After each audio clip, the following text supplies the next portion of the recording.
Qatar ने जो 8 Indian navy के जो वेटरन्स थे जिनको डेथ सेंटेंस अवार्ड किया था 4 months बैक, ना ही उनका death sentence has been cancelled, they are actually released. उसमें से 7 इंडिया वापस आ गए हैं। Huge diplomatic way. तो ये तो सभी मानते हैं, हम या मोदी सरकार के सपोर्टर ही नहीं, सभी मानते हैं इंटरनेशनल लेवल पे भारत की पावर वो बढ़ी है, ठीक है।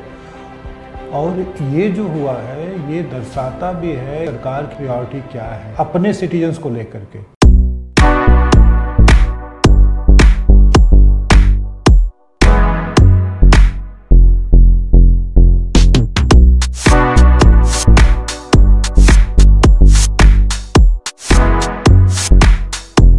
Hello and welcome to coffee chronicles from the pamphlet. मैं हूँ निर्वा मेहता। मैं शिव।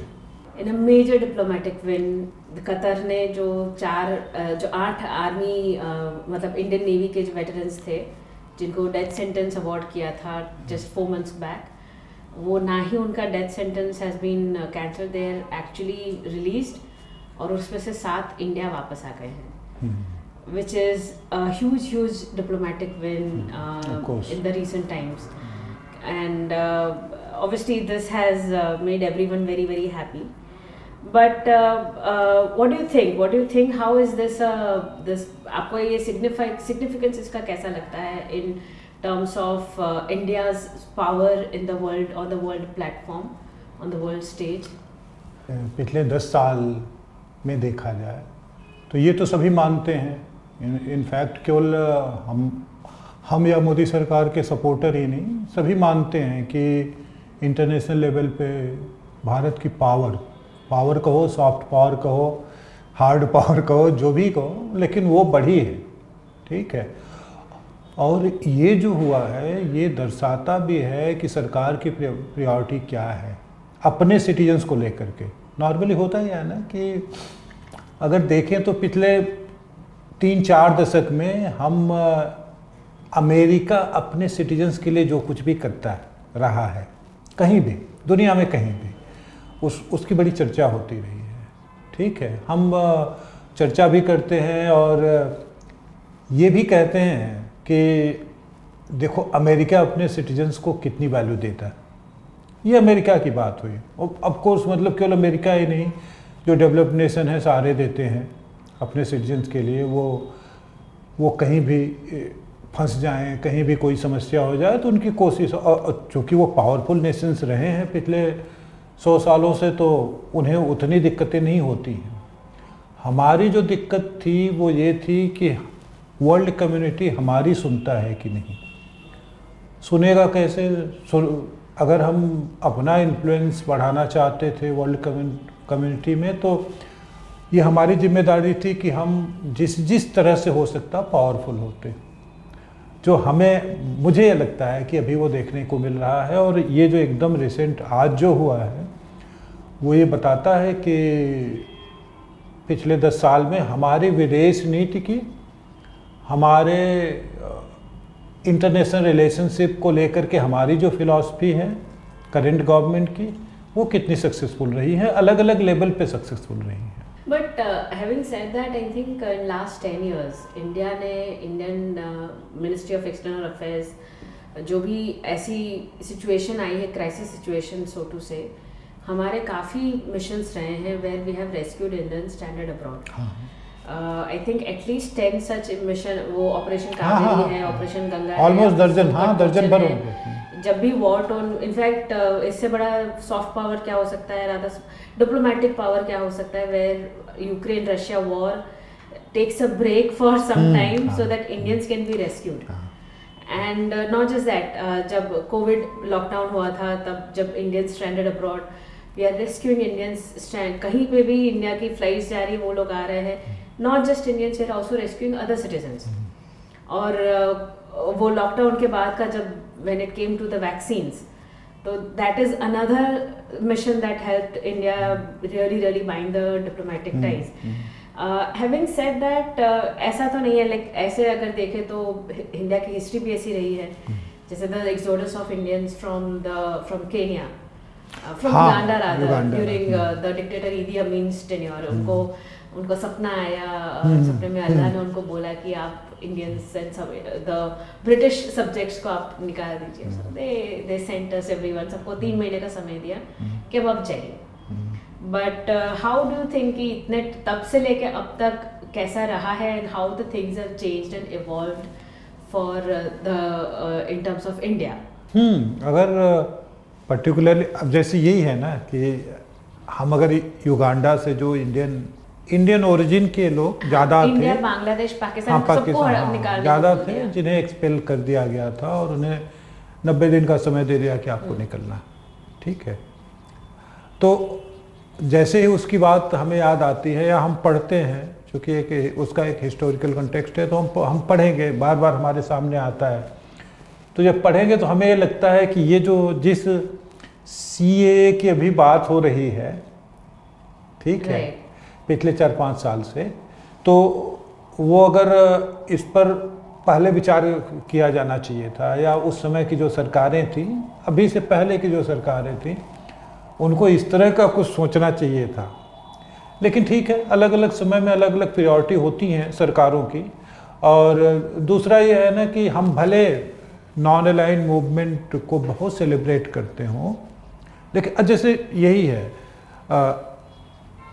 ईदी अमीन वाला जो इशू है, युगांडा वाला जो इशू है, ईदी अमीन के जो कनेक्शंस थे उस समय, खासकर तुमको अगर याद हो तो ये जो हिस्टोरिकल इवेंट है जिसमें इजराइल का एयरक्राफ्ट लोग ले गए थे और युगांडा में उतारा था, फिलिस्तीन के जो टेररिस्ट थे उन्होंने, तो उस पूरा इवेंट अगर देखोगे तो लगेगा कि ईदी अमीन जो है उसका कितना गहरा संबंध है जो फिलिस्तीन के जो आतंकवादी संगठन है उनसे, ठीक है। और अब देखो हमारा जो हिस्टोरिकल कंटेक्स्ट, मैं क्यों कह रहा हूँ हिस्टोरिकल कंटेक्स्ट जो हमारा है वो ये है कि हम हमेशा फिलिस्तीन के समर्थकों में से रहे हैं। तो ये बताता है, ये दोनों इवेंट ये बताता है कि भाई सबको अपना अपना जो इंटरेस्ट है इंटरनेशनल लेवल पे सब वही देखते हैं, है ना। तो अब ईदी अमीन वाला जो इशू है, युगांडा वाला जो 70s में, जो अर्ली 70s में हुआ, वहाँ से अगर देखो तो मेजर, उसके बाद जो मेजर इवैक्यूएशन जो हुआ होगा मेरे ख्याल से 1990 का था, कुवैत गल्फ वॉर के समय, ठीक है। उस पर तो अक्षय कुमार फिल्म भी बना है, हाँ उस पे, हाँ वो काफी चर्चित भी रही थी वो मूवी, हाँ एयरलिफ्ट शायद, हाँ एयरलिफ्ट, तो वो है। उसके बाद और भी अलग अलग समय में इजिप्ट से हुआ था, मुझे लगता है कि ऑपरेशन सुकून या इस तरह का था। तो अलग अलग समय में ये हुआ है ऑपरेशन इस तरह से, लेकिन जितनी सक्सेसफुली, कंसिडरिंग कि पिछले 10 साल में जियोपॉलिटिक्स, बहुत स्पीड भी हुए हैं पिछले 10 साल में, चूँकि जियोपॉलिटिक्स जो है वो बहुत ज़्यादा उसमें इवेंट्स हो रहे हैं, तो उसका असर पड़ता है। करेंट मोदी सरकार का रिकॉर्ड देखो इसे लेकर के, तो 2015 से ही शुरू हो गया। सुषमा जी जब एक्सटर्नल अफेयर मिनिस्टर, उन्होंने बोला था, बहुत फेमस एक मुझे याद है, बहुत पॉपुलर है कि तुम अगर मार्च पे भी हो गए ना तो इंडियन आपको रेस्क्यू करेगी। हाँ, and in a way Qatar से इन लोगों को वापस लाना जिंदा from after the death penalty, it is actually nothing short of March से वापस लाना टाइप ऑफ कोर्स। उसका कारण भी है, उसका कारण ये है कि कतर से हमारे जो संबंध रहे हैं, और हाँ बहुत अच्छे तो नहीं है, बहुत अच्छे नहीं है। स्टेट ओन्ड मीडिया भी कतर का, हाँ वो हमारे यहाँ कम से कम करेंट गवर्नमेंट या इंडिया एज होल उसका जो ट्रीटमेंट है वो वैसे ही है जैसे आजकल, जैसे पिछले कई सालों से न्यूयॉर्क टाइम्स का है, या ये सारे, मुझे तो ये भी लगता है कि ये सारे एक ही, हाँ एक सिंडिकेट की तरह ऑपरेट करते हैं कि भाई हमने इस पे काम किया है, तुम इस पे कर लेना, है ना, कवर फायर देंगे। हाँ, और कतर वाला इम्पॉर्टेंट इसलिए भी है कि ये नुपुर शर्मा वाला जो एपिसोड हुआ था, they were the first ones to raise हाँ, the diplomatic उसके बाद हाँ, उसके बाद जो चीज़ें हुई थी तो वो है। लेकिन कंसिस्टेंटली फंसे हुए भारतीय नागरिकों को निकालना अलग अलग जगह, यमन से निकालना, यूक्रेन से निकालना। इनफैक्ट अगर देखो तो 2015 में जो नेपाल में भूकंप आया था, उस समय भी एक ऑपरेशन हुआ था और वहाँ से ऑलमोस्ट 15,000 लोगों को निकाला गया था। यूक्रेन का हम सभी जानते हैं, इनफैक्ट भारत का सहारा लेकर के पाकिस्तानी स्टूडेंट्स भी निकले थे वहाँ से ऑपरेशन गंगा में, और ऑपरेशन गंगा के ऊपर तो एक बड़ी डॉक्यूमेंट्री बनी है, बहुत फेमस। तो कितनी मेहनत की गई है उससे पता चलता है। और जैसा मैंने कहा ना कि जियोपॉलिटिक्स चूँकि हमेशा बदल रही है, कम से कम पिछले 10 साल में। अगर देखें यमन का देखो, सीरिया का देखो, लीबिया का देखो, सब जगह कहीं ना कहीं कुछ न कुछ झमेला चल ही रहा है। तो हमेशा एक्टिव रहना पड़ रहा है एक्सटर्नल अफेयर मिनिस्ट्री को, और वो दिखाई देता है। उनका जो सक्सेस है, मुझे याद है यमन वाला जो ऑपरेशन हुआ था उसमें वीके सिंह जी गए थे ले आने लोगों को, और वहाँ रह कर के, या जैसे यूक्रेन में जो ऑपरेशन हुआ था वो 4 इम्पॉर्टेंट मिनिस्टर्स हमारे गए थे, और न केवल यूक्रेन से बल्कि पोलैंड के साथ, मतलब पूरा तो ये बड़ी मेहनत का काम है। इवन अफगानिस्तान, अफगानिस्तान में जब तालिबान ने टेक ओवर किया और यूएस मिलिट्री भाग गई वहाँ से आगे, तो जब यूएस मिलिट्री भाग गए, इट्स वेरी हार्टनिंग कि Indian government not just obviously Indians को तो ला ही, ह्यूमन बींग्स को तो लाए ही हैं, जो डॉग्स थे वहाँ के हमारे डिप्लोमेटिक, उनके no dogs also were left behind, like no man left behind. हाँ, तो that's a very heartening thing to see. बिल्कुल, ये दिखाता है कि प्रायोरिटी में खासकर अपने नागरिकों को लेकर के, इनफैक्ट अफगानिस्तान में अगर याद हो तो एक भारत से एक इंजीनियर भी किडनैप हो गया, एक सिंगल, जब हो गया था और उनको वहाँ से लाया गया था। तो सक्सेस जो है कम से कम इस फ्रंट पे वो इमेंस रही है गवर्नमेंट की, और ये इस बात को लेकर के, खासकर आज जो हुआ, इस बात को लेकर के हमें सच में खुश होना चाहिए कि इंटरनेशनल लेवल पे न सिर्फ हमारी सुनी जा रही है, बल्कि अगर कहा जाए प्रैक्टिकली तो हम फोर्स कर रहे हैं कि भाई हमारी सुननी होगी। ठीक है, अब इसके लिए जो परिस्थितियां बननी चाहिए उस पर सरकार ने ज़रूर काम किया होगा, तभी ऐसा हो रहा है। अदरवाइज जहाँ पे जैसा स्पेशली कतर जैसे नेशन के साथ, जो जिसके साथ हमारे संबंध उतने अच्छे नहीं हैं जैसे सऊदी अरब के साथ हैं या यूएई के साथ हैं, है ना। तो ये चीज़ें, ये बड़ा इम्पॉर्टेंट एक तरह का माइलस्टोन है कि हमारे लोग जो हैं वो हमारे लिए इम्पॉर्टेंट हैं और रहेंगे। राइट। बट ऑल्सो हम इसके पहले ही थोड़ा डिस्कस कर रहे थे कि जो हमारी मिनिस्ट्री ऑफ एक्सटर्नल अफेयर्स हैं, जो पहले इट वाज फॉरेन मिनिस्ट्री, इनके जो प्रायोरिटीज़ हैं, the ministers who held this post, they been very very different. जैसे एक ज़माने में Shashi Tharoor was the junior minister, और तो how do you compare the UPA versus the NDA and also the previous government prior to the UPA?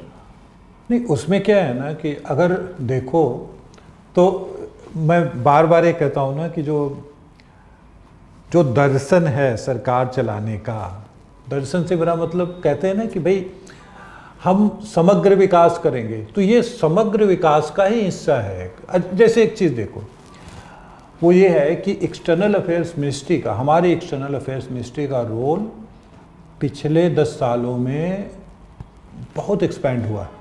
जैसे एक example बताता हूँ। एग्जांपल ये है कि मोदी जी जब आए तो उन्होंने कहा कि भाई हमारा जो बिजनेस इंटरेस्ट है फॉरेन सॉइल पे, या हमारी जो एक्सपोर्ट इकॉनमी है, ठीक है, या हमारी जो इंडस्ट्रियल इकॉनमी है, उसको कैसे प्रमोट किया जाए।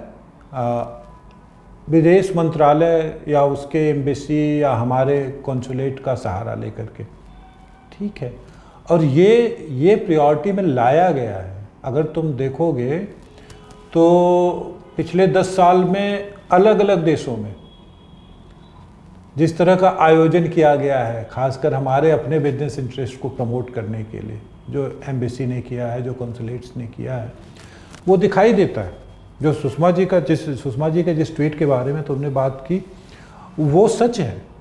और हमने देखा है कितनी बार, मतलब ट्विटर पे ही, मतलब लोग सुषमा जी को पर्सनली थैंक्स करते हुए कि हम यहाँ फंस गए थे और कितनी जल्दी हमारी सुनी गई। तो ये चीज़ ये दिखाता है कि भाई अपने नागरिक को ये सरकार इम्पोर्टेंस देती है और काफ़ी हद तक नागरिक भी समझता है। उसके विदेश नीति के अपने नुआंसेस हो सकते हैं, जैसे कतर वाला ही जो मामला है, अक्टूबर में जब बहुत चर्चा में था, तमाम लोग नाराज़ भी हुए कि सरकार मतलब जितना करना चाहिए शायद उतना नहीं कर रही है। लेकिन कंसिडर करो कि ये जिस नेशन से, जिस देश के साथ डील करने की बात है, वो वैसा कोई डेमोक्रेटिक नेशन नहीं है जहाँ पे अदालतें डेमोक्रेटिक वे में काम करती हों, जहाँ की विदेश नीति मतलब वो इक्वलिटी को लेकर के चलती हो। वो वहाँ पे वो राजशाही एक तरह की है कि भाई हम वो वहाँ के जो रूलर हैं वो जो बोलेंगे वही फाइनल है, ठीक है। हमारे यहाँ तो हम दूसरों की जो नीति है, विदेश नीति, उसको अपने देश की विदेश नीति के हिसाब से नहीं देख सकते। हमारी डेमोक्रेसी में तो कसाब जैसे आदमी को भी हियरिंग मिली कोर्ट में, हमारे देश का ही कोई लॉयर को सुप्रीम कोर्ट खुल रहा है। हाँ, तो अंतर है। हम अगर इस तरह से रिएक्ट करें कि गवर्नमेंट, पहला तो ये है कि एक आम नागरिक को ये नहीं पता कि गवर्नमेंट किस स्तर पे काम कर रही है, किस तरह के बैक चैनल नेगोशिएशन किए गए होंगे, क्या क्या किन किन मुद्दों को लेकर। लेकिन इससे साबित होता है कि क्योंकि इसमें पर्सनल एफर्ट प्राइम मिनिस्टर का भी रहा। अभी जो दुबई में समिट हुई थी क्लाइमेट को लेकर के, उसमें उन्होंने ये मैटर कतर के जो भी रूलर हैं उनके साथ उन्होंने इसको टेकअप किया और उसका असर अब दिखाई दे रहा है। ये ज़रूर है कि हमारे एक्सटर्नल अफेयर्स मिनिस्ट्री का जो स्कोप ऑफ वर्क है वो काफ़ी एक्सपैंड हुआ है और वो हर चीज़ में दिखाई देता है।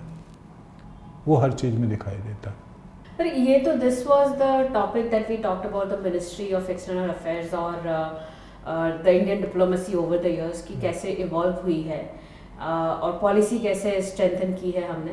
But I am pretty sure कि इस the like any other department of the government, this also had its own share of flaws and problematic people at the head. तो ऐसे कोई इंसिडेंट्स हैं जो आपको वो हो कि डिपार्टमेंट्स मिसयूज सो टू से देयर प्लेस? नहीं, इसमें जो मतलब हमारे जो बात करने का वो है ना, वो ये है कि जैसे एक्सटर्नल अफेयर्स मिनिस्ट्री एक बहुत इम्पॉर्टेंट मिनिस्ट्री है किसी भी गवर्नमेंट की, कोई भी पार्टी रहे सत्ता में, ठीक है। अभी नरेंद्र मोदी हैं, उनकी पार्टी सत्ता में है, हो सकता है कल को कोई और पार्टी आए, या इसके पहले जो लोग रहे हैं हमने सबको देखा है। हमारी याददाश्त जहाँ तक जाती है, जैसे वर्किंग की बात करें अगर, तो जो कंट्रास्ट मैं देखता हूँ, जो मुझे लगता है वो ये है कि using a ministry for nations interest और using a ministry for personal gains, दो चीज़ें। मैं दो एग्जाम्पल देना चाहूँगा इसमें। एक 1990 में जब चुनाव होने वाला था, 1989 का चुनाव जो था, 1989 का, उसमें वीपी सिंह कांग्रेस से निकल गए थे। वो फोर्स वाले इशू को लेकर के उन्होंने इन्वेस्टिगेशन ऑर्डर कर दिया था, तो निकल गए। इलेक्शन आने वाला है, वीपी सिंह को एक स्कैम में फंसाने की कोशिश हुई। उसमें एक्सटर्नल अफेयर्स मिनिस्ट्री को बहुत एक्सटेंसिवली यूज किया गया। उसमें पीवी नरसिम्हा राव थे एक्सटर्नल अफेयर्स मिनिस्टर। तो मामला क्या था, मैं पर्सनल गेन क्यों कर रहा हूँ कि यहाँ पे आप इलेक्शन के हिसाब से अपनी इतनी महत्वपूर्ण मिनिस्ट्री जो कि इंटरनेशनल लेवल पे कनेक्टेड रहती है तमाम और देशों से, उसका इस्तेमाल कांग्रेस पार्टी ने किया। इस्तेमाल क्या किया? उन्होंने कुछ फोर्ज डॉक्यूमेंट्स तैयार करवाए और सेंट किट्स, ये कहते हुए कि सेंट किट्स में अजय सिंह जो वीपी सिंह के बेटे थे, उनका एक ऑफशोर अकाउंट है जिसके बेनिफिशियरी वीपी सिंह है। अकाउंट्स का उस समय इंडियन करेंसी में अकाउंट्स का वैल्यू, उसमें जो पैसा था उसका कोई 35-37 करोड़ रुपए था, मुझे एग्जैक्ट फिगर नहीं याद है। तो वो चीज़ जब उसको इन्वेस्टिगेट किया गया तो वो पूरा फोर्ज निकला। पूरे डॉक्यूमेंट बनवाए गए थे वहाँ इंडियन एम्बेसी से, not only Indian embassy in Caribbeans बल्कि इंडियन एम्बेसी इन यूएस, उससे भी उसको क्या कह सकते हो कि सर्टिफाई कराए गए। और पहली बार उसको पब्लिश किया गया कुवैत टाइम्स में, शायद जहाँ तक मुझे याद आ रहा है, कुवैत टाइम्स में कि वीपी सिंह का एक अकाउंट है वहाँ पे और वीपी सिंह बेनिफिशियरी हैं। और ये सारा पैसा उन्होंने जब वो फिनांस मिनिस्टर थे तब उन्होंने पब्लिक सेक्टर इंटरप्राइज और प्राइवेट सेक्टर से कलेक्ट किया था और वो पैसा वहाँ रखा था। सो अच्छा, मज़े की जो बात है, ऐसा नहीं कि केवल एक मिनिस्ट्री ने इसको एग्जीक्यूट किया, इस केवल एक्सटर्नल अफेयर मिनिस्ट्री का रोल था इसमें। फिनांस मिनिस्ट्री का मुझे याद है उस समय, और information broadcasting ministry, information broadcasting minister थे उस समय के तिवारी। के तिवारी यहीं बिहार से आते थे। और फिनांस मिनिस्ट्री में जो डिप्टी मिनिस्टर थे एडवार्डो फेलेरियो, शायद यही नाम था। इन सब का इन्वॉल्वमेंट था। कैबिनेट सेक्रेटरी का इन्वॉल्वमेंट था, उसमें कैबिनेट सेक्रेटरी सेशन जी थे, टीएन सेशन, ठीक है। जो फॉरेन सेक्रेटरी थे एसके सिंह, उनका इन्वॉल्वमेंट था।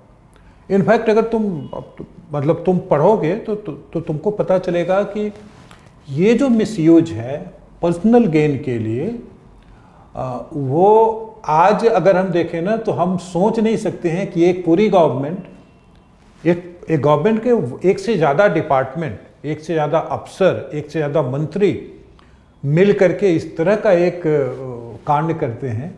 तो पर्सनल गेन की बात इसलिए कर रहा हूँ क्योंकि इलेक्शन आने वाला है, आप ये कर रहे हैं तो सीधा सीधा दिखाई दे रहा है कि आप वीपी सिंह के ऊपर किसी तरह का आरोप लगाना चाहते हैं। तो यहाँ ये जो मिसयूज है ना, अगर इमीडिएटली मुझसे पूछो तो ये एक मुझे दिखाई देता है।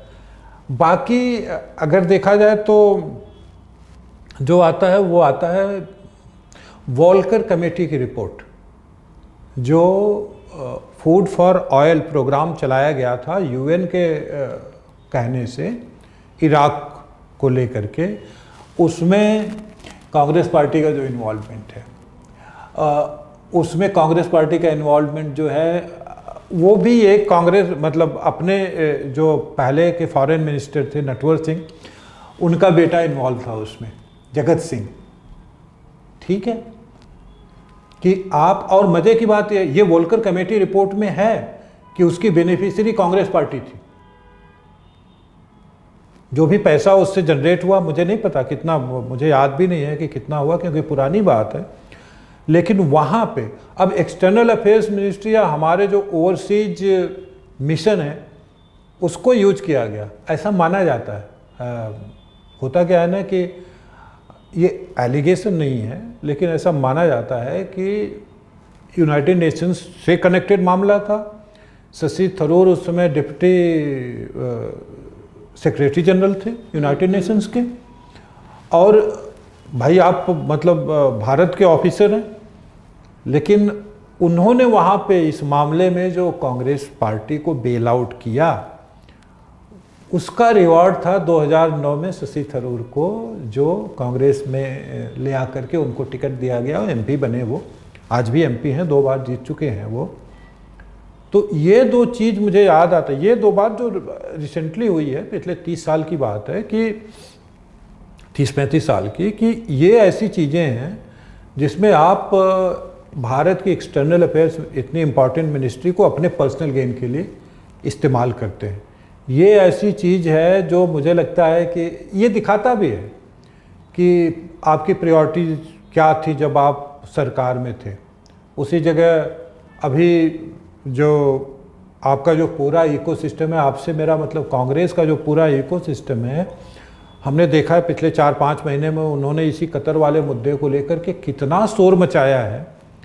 रवीश कुमार से लेकर के सब ने, इनफैक्ट आज मैं देख रहा था जो एक ट्विटर पे एक ट्वीट कि इनके इकोसिस्टम वायर का आर्टिकल है, ये अप्रीहेंशन है उनको कि अगर मोदी जी सक्सेसफुली इन लोगों को चुनाव से पहले ले आए तो तब तो मतलब उनको चुनाव में फ़ायदा मिल जाएगा इस बात का।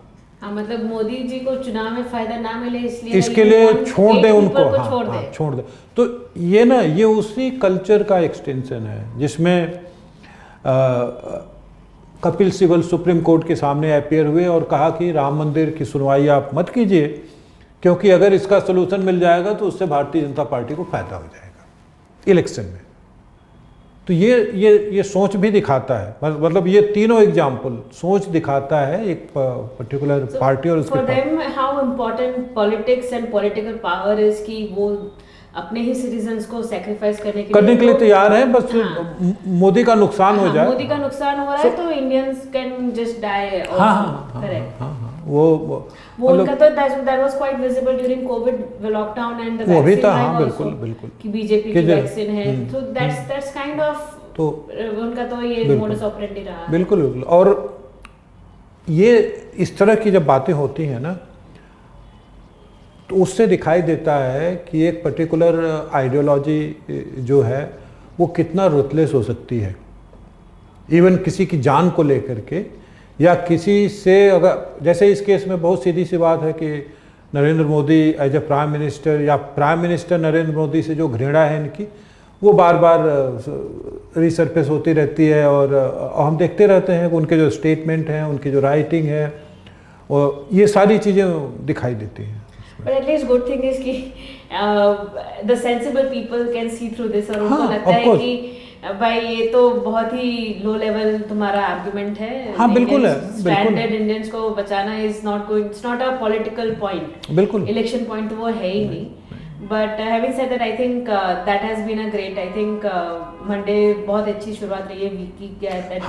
These are release, these men are coming home and they have come home. So बिल्कुल ये इसे भारत के अचीवमेंट की तरह सेलिब्रेट करना चाहिए।